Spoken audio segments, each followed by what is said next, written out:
Hey guys, it's Lisa. All right. I love WordPress, but this is one of the biggest drawbacks of using this open source program. I don't know if you've been watching the news, but hackers are out in full force. They have been for the past week using brute force attacks to try to harvest information from WordPress websites. So they're basically trying to hack into WordPress sites all over the world, from smaller people to larger corporations. It doesn't matter how big or small you are. Everyone is at risk. So brute force just basically means they are trying to guess your username and password. So they typically start with admin because they may assume or hope that you use the username admin, and then they run a script to try to guess your password. So that's why they say you should never use passwords like, happy123 or words that can be found in the dictionary, because they just run a script. And in seconds, they go through the alphabet, and then they add letters and numbers at the end of these words and try to figure out your password. So if you're not using a capital letter, a lowercase letter, a number, and a symbol in your password, then it is not secure enough.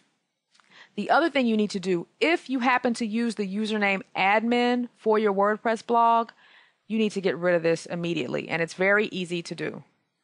First of all, go to users and then add new in your WordPress dashboard, and you're going to rename your admin username. So put whatever you want to use here and put your password, name, and all that, and make sure you assign it to the role of administrator.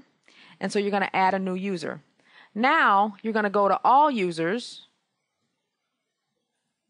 Now you're going to search for, if you have a lot to go through, you can search for the admin username and find it, and then delete that username. Now, when you delete a username in WordPress, it does ask you if you want to reassign that username to another account. So in this case, you would assign it to your new account that you just created. That way, all of your posts will be assigned to that new username. And so here's another thing that you're going to want to do. Go to users and then your profile. One of the things you can do on your blog is set up a nickname. This is important because what it will do, it will show a different display name on your post and your comments than your username. So hackers won't be able to know what your username is. So your username can be something very complex, maybe like your last name with some symbols and numbers, but then your nickname can be your real name, and that's what people will see.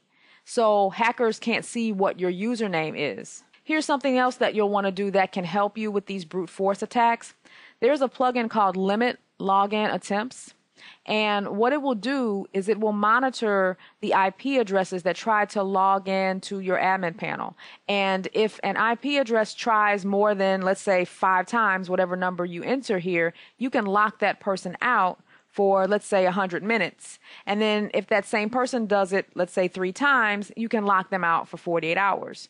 And then you can choose how many hours until you reset everything. And then this plugin will report the IP address that was blocked, and it will also show you the username the person tried to use to log into your site. And let me tell you guys, right after I installed this plugin, I started getting entries. As you can see, in the last 24 hours, 4 IP addresses have already been blocked with someone trying to log into my blog using the username admin. So I don't know if this is part of that big attack or if this is something that's probably been going on for quite some time with my blog. But this is happening a lot, guys, and it just hasn't started within this past week. It's just been more prevalent in the last week. So if your blog has been slow or if you've been having issues with your blog being down, a lot of times your web host will say, oh, you got too many plugins or whatever, and you start disabling plugins and you're still having problems. A lot of times the brute force is really what's going on. Now, there are a lot of plugins that can help protect your WordPress site, and I welcome you guys to put in the comments ones that you use. But specifically for this brute force attack, the Limit Login Attempt plugin is really good for something like this. But this attack has been so large that some hosting companies have actually taken extra measures at the hosting level. I think I was reading an article where Liquid Web, which is a host that a lot of people use for dedicated hosting, they had put some extra security in place because their servers were getting attacked so much. So this is pretty serious, guys. Make sure you use secure passwords. Make sure you keep your plugins and WordPress up to date. definitely download and use the limit login attempts plugin and set this up. It really, really does work. As you can see here, it's already caught some, people trying to log into my account, because these brute force attacks can take your site down because of all the activity. They just continually try and try and try and try, and it'll bog down your server. So please feel free to, put in the description any plugins that you use and that you love, and I'm sure it will help everybody out. So thanks for watching, you guys, and be safe.